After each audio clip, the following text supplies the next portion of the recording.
lot of meetings scheduled today, going pretty late into the night. But this is an important one, and we have great respect for the fight that Ukraine is putting up. It's pretty amazing, actually. So, Mr. President, please. Thank you so much, Mr. President. First of all, thank you for this meeting. Thank you for your personal efforts to stop this war just now, Mr. President. And I'm happy to say that just now our first ladies of Ukraine, first ladies of the United States, Yes. just now we'll have a meeting about Ukrainian children. Thank you for Melania's personal involvement to this topic. And this is very important. I will brief Mr. President and his team what's going on the battlefield. We have good news. Of course, we want to stop the war, and with your help, first of all.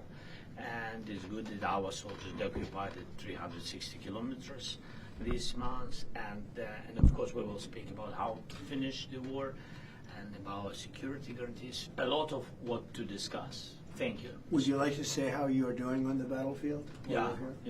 Please. Yeah. So thanks to our soldiers and to possibility to further the program when NATO countries, by the way, thanks to your support, that they can buy weapons from the United States. So our soldiers this month they occupied 360 kilometers and they encircled 1,000 soldiers. And of course, we want to exchange, because we need our soldiers in any case. But thanks to our soldiers, we have this possibility, this opportunity to continue until Russia will stop this war. And I hope that they will stop. In any case, we know that the economy of Russia is well. With this war, we need more pressure and more sanctions. And I hope with United States, first of all, and Europe, but we support, Mr. President, your idea, and I want to discuss it, how to stop some countries from Europe, how to stop the possibility to buy Russian oil and gas. Right. Yes, I had conversation, by the way, with President of Slovakia, Prime Minister of Slovakia. We had a conversation. I think that they need some alternative ways, and they will support this idea. I'm not sure that Hungarians are ready, but everything is in the future. Thank you very much. Thank you. Any questions? Mr. President, do you think that NATO countries should shoot down Russian aircraft if they enter their airspace? Yes, I do. Mr. President, any update on your talks with President Putin, and do you still trust him? I'll let you know in about a month from now, okay? President Mr. Trump, your President, are message you to willing the... to provide Ukraine with the security guarantees the same way as European allies? Well, that's later down the road. We'll be talking about that. Hopefully, we'll be in a position to talk about that a little bit later on. It's a little bit too early to answer Why that do you question. think Mr. Putin is Yeah, not go going ahead, to meet please. with both of you? at the President same Trump, your time? message to President Orban, who is refusing to stop buying Russian oil. Well, he's a friend of mine. I have not spoken to him, but I have a feeling if I did, he might stop, and I think I'll be doing that. What progress do you think has been made on ending Russia's war against Ukraine since the last time you saw President Zelensky? Well, the biggest progress is that the Russian economy is terrible right now. It's, as you know, it's crashing. And that, frankly, Ukraine is doing a very good job of stopping this very large army.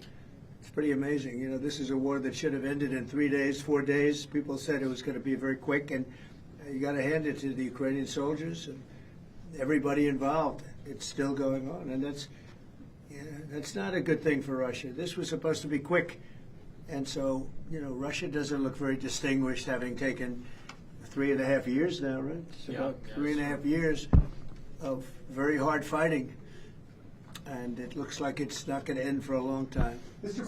President, have you been briefed on the latest alleged drone incursion into Denmark? What do you think of that? And Where are they? Into Denmark, Copenhagen. Denmark is saying that there were some Some drones drones at the airport, possibly Russian sabotage. What's your response to that? Will the U.S. have a material? Well, I have no response until I find out exactly what happened. I know about it, but they don't know what happened. But we're going to find out very soon. Sir. Would you back up NATO allies? You said that you thought that they should shoot down the Russian aircraft. Would you back them up? Would the United States help them out in some way? Depends on the circumstance, but you know we're very strong toward NATO, NATO stepped up. You know, when they went from 2% to 5%, that was great unity. Trillions of dollars is being pumped in, and they're paying us for the weapons that we send. But that was a big day. That nobody thought a thing like that could happen. You had countries that weren't paying 2%, and now they're all paying 5%. That's a lot of money. It's a lot of weapons they're buying, and they're buying them from us. They're buying them from the U.S. You know, in the old days, Biden gave them everything, gave them $350 billion worth of money and weapons. That's a lot of money and a lot of weapons, and we got really not much for it.